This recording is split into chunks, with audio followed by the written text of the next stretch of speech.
Language and culture. Before proceeding to the discussion, let us familiarize ourselves with the definition of language and culture from different scholars and authors. First, we have language. Language is defined as a system of conventional spoken manual or written symbols by means of which human beings, as members of social groups and participants, and its culture express themselves. So here in this definition of language, it is said that it plays a crucial part in order for human communication to happen because it allows the members of society to share ideas, communicate effectively, and produce substantial sentences and phrases to transmit to the peoples around us. Culture, on the other hand, is regarded as a repertoire of shared beliefs, experiences, practices, and values that are shared by a group of people in order for them to understand the world surrounding them. So, culture is connected with a person's beliefs, norms being followed, practices, and values in life. And you may also note that culture varies from one place to another. According to Edward Taylor, culture is defined as a complex whole which includes knowledge, belief, art, law, morals, customs, and other capabilities and habits acquired by man as a member of society. So to provide a brief description, obviously there is a reciprocal relationship between language and culture. People's cultural background and behaviors shape the way they interpret the world around them. Apparently, being aware of one's own culture paves the way towards being aware of new culture by developing sense of culture awareness. Therefore, communicating cross-culturally is regarded as an effective skill that developed through having social interaction. So, along with this discussion, we will consider what lies behind the relationship between language and culture. Here, I have chosen 3 subtopics so that I'll be able to prove that there is really a connection between language and culture. The first one is connection between language and culture. Next is language as a medium to transmit culture. Lastly, language and culture as a way to know an individual's identity. First, let's have the connection between language and culture. Rita Mae Brown said, language is the roadmap to culture. A particular language usually points out to a specific group of people. This quote from Brown implies that learning a new language is like opening yourself up to something new that has something to do with your perceptions in life about how something is viewed. When you interact with another language, it means that you are also interacting with another culture. You cannot understand one's culture without accessing to the language directly, because it is really impossible for one to learn another culture without having the access to their language. Meaning, if you aim to learn their culture, you must first engage yourself with the peoples who uses your target language. Now let's proceed to the second subtopic. Language as a medium to transmit culture. So it is said here that language is the most important and best factor of cultural transmission in a human society. So, a cultural transmission can be passed down in 2 ways, verbal transmission and non-verbal transmission. Spoken and written language can be a way to pass down culture. That is why language is the most important means of communication between people and the greatest factor shaping identity, society, and culture. So one example of verbal transmission is through storytelling. As for non-verbal transmission, it usually disseminates through written materials. Since language and culture are closely related to one another, they are seen as the foundation of human society, meaning without them, a society will not be able to function efficiently. So social interaction won't be possible without the existence of language. From this, we can easily say that there is really a link between language and culture because language cannot exist alone and language can be considered as part of a culture. So now, let's proceed to the third subtopic, which is language and culture as a way to know one's identity. Language itself also plays an important role on how identities are shaped, observing that language differ from one to another. We will appreciate that depending on what language we speak. Culture is a defining feature of a person's identity, contributing to how they see themselves and the group which they identify. A person's understanding of their own and other identities develop from birth and is shaped by the values and attitudes prevalent to the home and the surrounding community. It is easier to distinguish one person to another by looking at their culture and language. For additional information, we do also have the term diverse identities. So like culture, the notion of identity is complex. Identities are becoming more complex over time as we interact with different groups, which means that each person has differences either in characteristics, race, gender, age, etc. And this is related to how we can know more about a person's identity by relying on diversity or differences that we possess. So, for the generalization, there is indeed a complex relationship between language and culture. This matter is vast and highly contextual because once a person starts to learn a language that is not his or her mother tongue, it marks the beginning for a person's journey of getting to know another culture. And this also opens up for new perception in life with acceptance of having differences. So before proceeding to the link between language and society, here is a quotation to end my discussion from Abjit Naskar that shows the relation of language and culture. So he said that culture shapes language and language shapes the culture. In other words, when you absorb another language, it reshapes your mental atmosphere. That will be all. Thank you. Good day everyone, I am Daniela Isabel Rodel of BSED-English. Moving on to the next topic, we are now going to discuss the link between language and society. We cannot deny the fact that language shapes social interactions and social interactions shape language, where one will be affected if one will not exist. Through language, we can relate and interact with other people and create communication in the society. In a nutshell, the link between language and society is tightly rooted and anchored to one another. Language is a tool for communication consisting of symbols, signs, sounds, gestures, and the like, whereas society is consist of people united through religious beliefs, political views, cultural practices, and so much more. Social linguistics is primarily the study of how people use language in various social contexts and the relationship between language and society. It focuses on the connection between language and society and the way people use language in different social situations, by explaining why we speak differently in different social contexts and identifying the social functions of language and the way it is used to convey social meaning. Below are the list of subtopics with regards to the relationship between the two concepts. First, we have language influencing society. The next one is all about the ways of society in shaping language. Lastly, the reciprocal interrelation of language and society. To discuss each of these subtopics, we're going to start off with the process of language influencing society. Society refers to a group of individuals, whether functional or personal, public or private, generally linked by a set of relationships with a balance of language. Language is therefore a social function made possible by a biological function. This notion implies that society is conditioned by language, since social communication determines the day-to-day behavior of its members and is central to social organization. Under this, we have linguistic variations. It basically refers to regional, social, or contextual differences in different ways that a particular language is used. This includes register, slang, jargon, dialect, and socialism. Register refers to the ways of a speaker uses a language differently in different circumstances. This includes types of register such as formal, frozen, consultative, casual, and intimate register. Slang is an informal, non-standard vocabulary composed of invented words, changed words, and exaggerated or humorous figures of speech. Jargon is an occupational specific language used by people in a given profession. It is a shorthand that people use in the same profession to communicate with each other.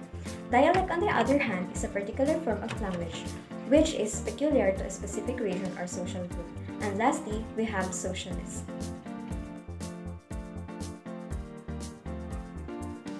Under language influencing society, we also have language content. This concept is usually seen as a result of factors enabling, encouraging, or forcing speakers to different language to communicate with one another. It is also recognized as the marginal language or the type of lingua franca used for purposes of basic communication by people with no common language. Say for example, English being used as a lingua franca is one of the common language of choice among speakers who came from different lingua cultural backgrounds all over the world. For the next subtopic, this introduces how society shapes language. Language is the primary tool for communication process.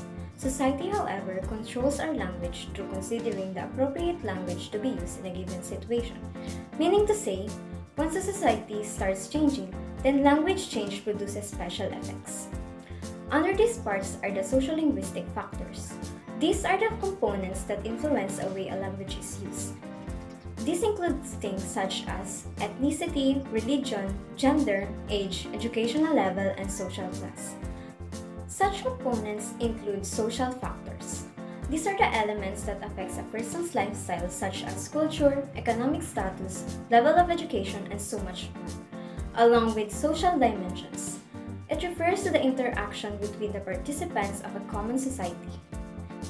In addition to these components, it is useful to take account of 4 different dimensions of the analysis which relates to the factors above. Number 1, a social distance scale concerned with participants' relationship whether it is intimate or distance. 2, a status scale concerned with participant relationship whether it is high or low. Another one is the formality scale relating to the setting or the type of interaction whether it is formal or informal. The last one are the 2 functional skills relating to the purposes or topic of interaction, whether it is referential or affective. And for the last subtopic, this illustrates the reciprocal interrelation of language and society. There is a distinct interrelation between language and society. In fact, both shape each other, which forms a reciprocal relationship between the two. Language and society are 2 aspects of social life that support one another. Since language is a means of intercommunication, it is impossible for there to be both a society without language and language without a society. Language serves as a variety of purposes in society, and society also uses it in this way. Both will be affected by one another's disappearance. Hence, language is essential for society and vice versa. For the generalization of the topic between language and society, it is clear that both influence each other. Just like what I've mentioned earlier, there is truly an interrelation between the two, where language influences society, society influences language, and both influences each other. After knowing the interconnectedness of language in society as well as language and culture, now we are going to discuss about the interconnectedness of culture in society. But before proceeding to that, let us first define or know about what society really is. So society is defined to be people who live in a specific geographic territory, interact with one another, and share many elements of a common culture. So simply speaking, society is composed of different people who shares the common interest. In modern times, we have American society and Filipino society. American society is binded by their individualism and liberalism, while Filipino societies are binded by their collectivism and hospitality. They have their own unique tastes in music, fashion, and food, and through generations, our culture also changed and evolved, and that is what we call sociocultural evolution. This sociocultural evolution is defined to be a process in which societies grow more complex in terms of technology, social structure, and cultural knowledge over time. Examples in ancient period, our ancestors survived through hunting for food, but now we just purchase food from the market and we have different technologies that we can use in order to create our foods for survival. And that is the society. And society is influenced by our so-called culture. Culture is prescribed to be the learned set of beliefs, values, norms, and material goods shared by group members. It consists of everything we learn in groups during the life course from infancy to old age. So basically, when we say culture, these are the practices that we take in order to comply with such ethical standards of society. These cultures dictates what we should do, what we should eat, we should dress or listen to. It is like a guideline on how we should act or how we should behave in our community.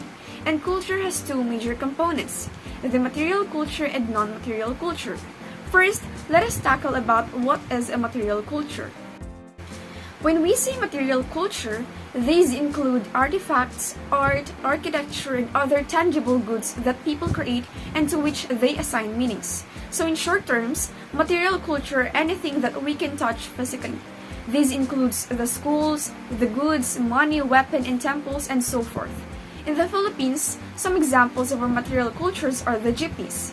It is the traditional form of transportations after the colonial era. Another example is the potteries, or in vernacular we call the banga. We have also the St. Augustine Church, which is considered to be the oldest church or oldest stone church ever built in the Philippines, and it mostly influenced the churches that are built now in the modern times. Non-material cultures also commonly shapes our behavior and our beliefs. We have that so-called superstitions and languages that we exercise as our cultural identity. In layman's terms, material cultures are anything that is intangible that humans create through physical objects, and non-material culture is the intangible one which humans create through ideologies and practices. We have also the hierarchy of culture. When we say hierarchy, it is a system of organization based on ranking or status. The first one in the hierarchy of culture is the dominant culture. When we say dominant culture, it is the group whose members are in the majority or who wield more power than other groups. Now let us have one example for this hierarchy of culture. In dominant culture, we have this technosocial culture for college students. Most of the college students own a smartphone, so they are the dominant culture. These dominant cultures mostly are the people who does, or the majority of people who use a smartphone as a form of communication, entertainment, or even transaction. But in a particular classroom, there are students who are belonging to an online gaming community, and they are the subculture, which is defined to be the group that lives differently from but not opposed to the dominant culture.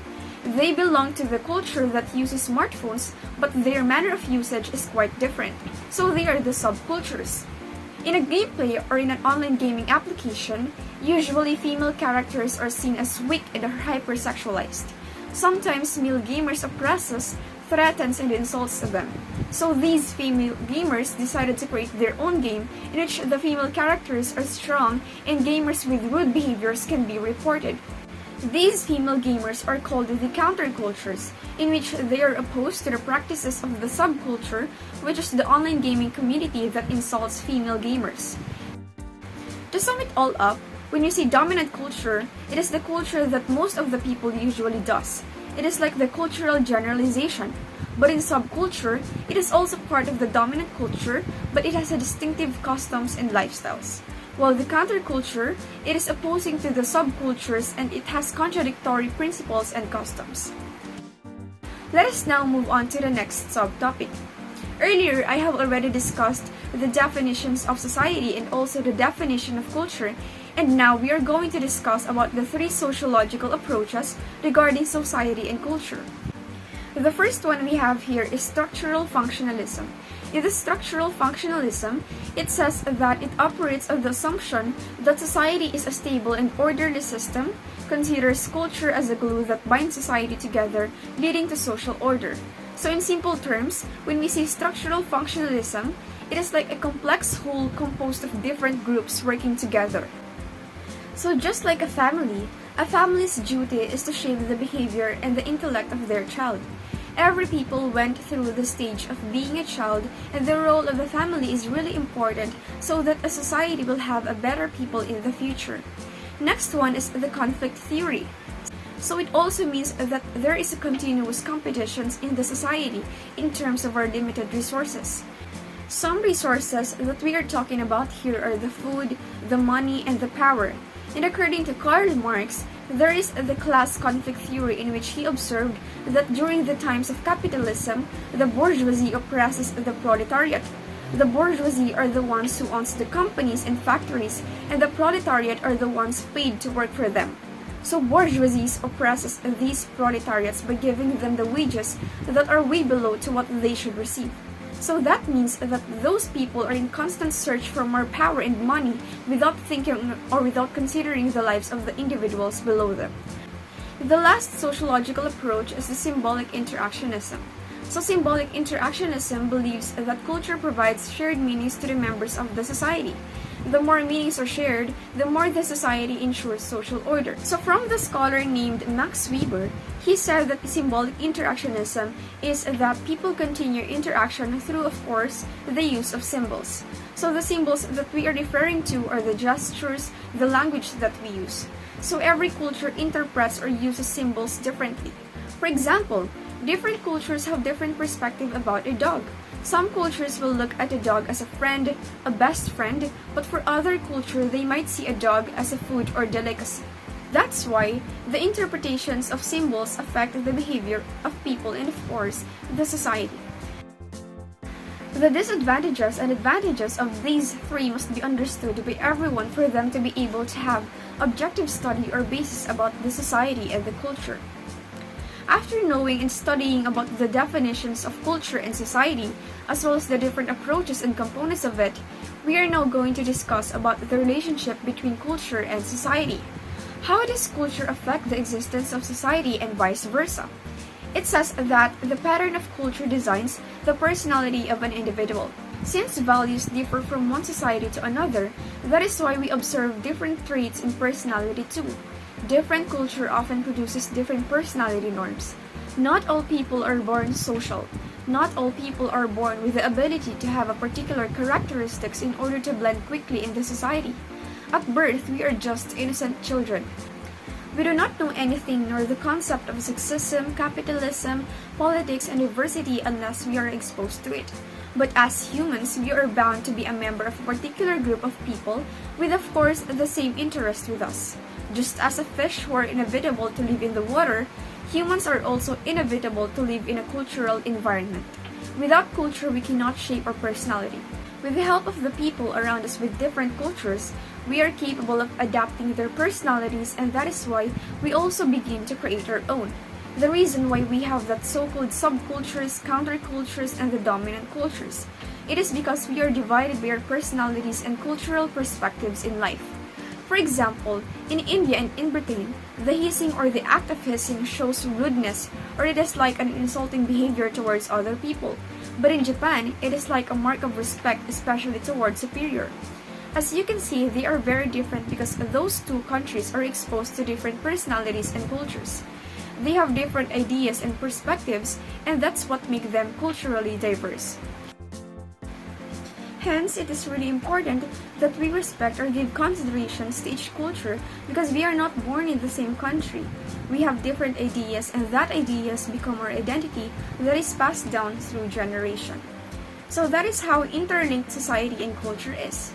To sum it all up, culture shapes our society. It is because society is composed of people, and people are composed of different personalities. And those personalities are shaped by our cultural environment. So it is like a cyclical process. Factors such as survival, modernization, and acceptance lead humans to create things that eventually become culture. With the diversity that happens, they divide themselves by common interest, and that is when society emerges. In conclusion, it is clear that the languages we speak have an impact on our cultural realities and identities. We incorporate the rules and standards that enable us to function in our own society, but when applied to other cultures, they might cause misunderstanding. Additionally, language helps us interact, communicate, and promote social interaction. The stability and functioning of society are significantly impacted by the diverse habits and ideas that we hold. The world in which we live is shaped by a number of causes and forces, but only one of them really matters. All events are primarily driven by human actions.